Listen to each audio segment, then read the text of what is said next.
తర్వాత పోయిన బడ్జెట్ స్పీచ్లో భట్టి గారు ఏం చెప్పిందంటే 31,000 కోట్లతో రుణమాఫీ చేస్తున్నామని 2024-25 బడ్జెట్లో చెప్పారు. 31,000 కోట్లతో చేస్తామని చెప్పారు. ఈ బడ్జెట్లో చూస్తే మేము 20,000 కోట్లు ఇచ్చేస్తాము అని చెప్పేసాం. అంటే ఇప్పుడు మిగతా వాళ్ళ సంగతి ఏంది? ఫర్ ఎగ్జాంపుల్ నా ఒక్క నియోజకవర్గంలోనే రుణమాఫీ అయినోళ్ళు 20,000, సిద్దిపేట నియోజకవర్గంలో రుణమాఫీ కాని రైతులు 22,000, అయినోళ్ళు తక్కువ, రుణమాఫీ కానోళ్ళు ఎక్కువ.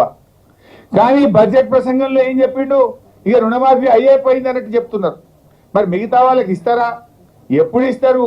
రేవంత్ రెడ్డి గారు 2 లక్షల మీద ఉన్న వాళ్ళు కట్టండి, ఉరకండి, బ్యాంకులో పోయి కట్టండి, మీరు ఎవరైతే 2 లక్షల మీద ఉన్నది కడతారో మీకు కూడా రుణమాఫీ చేస్తా అని రేవంత్ రెడ్డి చెప్పిండు. మరి ఆయన మాట ముఖ్యమంత్రిని నమ్మి కడితే ఇవాళ వరకు 2 లక్షల మీద ఉన్న వాళ్ళకైతే లేదు, 2 లక్షల లోపు ఉన్న వాళ్ళకైతే లేదు.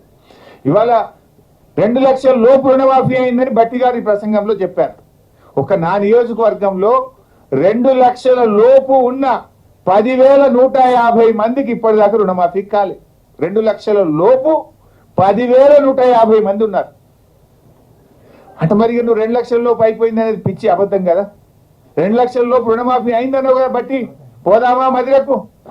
ఎప్పుడు పోదాని చెప్పు, పోయి అడుగుదాంపా రుణమాఫీ మొత్తం అయిందా, ఏ ఊరికి పోదావో నీ నియోజకవర్గంలో చెప్పు. లేదు నా నియోజకవర్గానికి వస్తా అంటే సాధారణంగా నేను ఆహ్వానిస్తా. రుణమాఫీ అయిపోయింది 2 లక్షల లోపు అని చెప్పినావు, కాలేదు. ఇది ప్రజల్ని, రైతుల్ని మోసం చేస్తున్నావు నువ్వు. అది కూడా లేదు. అంటే 2,500 మహాలక్ష్మి లేదు, 4,000 పెన్షన్ లేదు, రుణమాఫీకి కేటాయింపులు లేవు, తులం బంగారంకు కేటాయింపులు లేవు, నిరుద్యోగ భృతికి కేటాయింపులు లేవు, అంతా బోగస్. పోయినసారి బడ్జెట్లో 2024-25లో ఆన్ గోయింగ్ ప్రాజెక్ట్స్ ఈ సంవత్సరంలో 6 పెండింగ్ ప్రాజెక్టులు పూర్తి చేసి నీళ్లు అందిస్తామని 24-25లో చెప్పిండ్రు. అండ్ ఈ సంవత్సరం 12 ప్రాజెక్టులు పూర్తి చేస్తాము అని చెప్పిండ్రు. నేను అడుగుతున్నా, ఒక్క ప్రాజెక్టు పూర్తయిందా? అయితే దాని పేరేందో చెప్పండి. బడ్జెట్ ప్రసంగం అంటే ఉన్నా దగ్గరగా ఉండాలి కదా. 6 పూర్తి చేస్తాను, 6 కాకపోతే 4 అయినాయా, 3 అయినాయా, పోనీ ఒక్కటి అయిందా? ఒక్కటి కూడా పూర్తి కాలేదు. పోయిన బడ్జెట్లో చెప్పిండ్రు 6 పూర్తి చేస్తాం, అండ్ ఈ సంవత్సరం 12 పూర్తి చేస్తాం అన్నారు. 6లో ఒక్కటి కాలేదు, ఈసారి 12 పూర్తి చేస్తామంటే ఎవరి చెవులో పువ్వులు పెడుతున్నారు? బడ్జెట్ అనేది టోటల్గా అన్రియలిస్టిక్గా ఉన్నది. ఇంకా జోక్ ఏంటంటే ప్యాథటిక్ సిచ్యువేషన్. ఆ బడ్జెట్ ప్రసంగాన్ని తయారు చేసిన మంత్రివర్గం కావచ్చు, అధికారులు కావచ్చు, నాకు సిగ్గుచేటిది అసలు. మక్కి సేమ్ టు సేమ్. ఉదాహరణకు రీజనల్ రింగ్ రోడ్డు ఒకసారి ఎంత ఉండే page number 61. Regional ring road కూడా మీరు చూస్తే అందులో 61 చూడరు ఉంటుంది. చూడు రీజనల్ రింగ్ రోడ్లో పేజ్ 61 ఈ సంవత్సరం ఈ ప్రాజెక్టులో ఉత్తర భాగ భూ సేకరణ ప్రక్రియ ఇప్పటికే ప్రారంభమైంది, దక్షిణ భాగానికి డిపిఆర్ తయారు చేస్తున్నాము అని చెప్పిండ్రు. ఈ ఇయర్ లాస్ట్ ఇయర్ కూడా సేమ్ అదే విషయాన్ని 24-25లో కూడా ఉత్తర భాగానికి భూసేకరణ ప్రక్రియ ప్రారంభమైంది, దక్షిణ భాగానికి డిపిఆర్ చేస్తున్నాము అని చెప్పిండ్రు. అంటే ఇక అసలు చెప్పడానికి కొద్దిగా సిగ్గాన్ని ఉండాలి కదా. భూసేకరణ అవుతుంది అని పోయిన బడ్జెట్లో చెప్పినావు, దానికి పైసలు పెట్టిన 1,500 కోట్లు అన్నావు.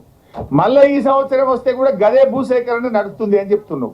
ఏడాది తర్వాత ఎకరం సేకరించింది లేదు, ఒకరికి రూపాయి ఇచ్చింది లేదు, ముంగడికి పోయింది లేదు. చెప్పనీకన్నా కొద్దిగా సిగ్గు ఉండాలి కదా.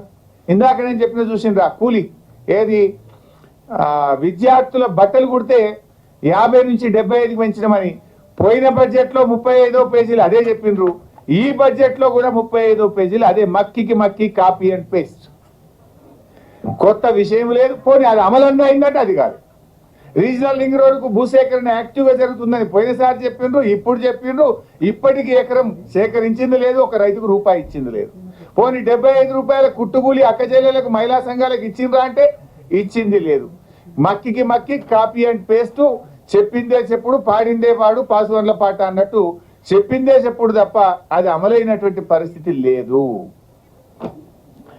ఇకపోతే జిఎస్డిపి గ్రోత్ రేట్ మీరు చూసిండ్రు, బడ్జెట్ ప్రసంగం విన్నారు. బీఆర్ఎస్ హయాంలో జిఎస్డిపి గ్రోత్ రేట్ రాష్ట్ర స్థూల ఉత్పత్తి పెరుగుదల 12.9%.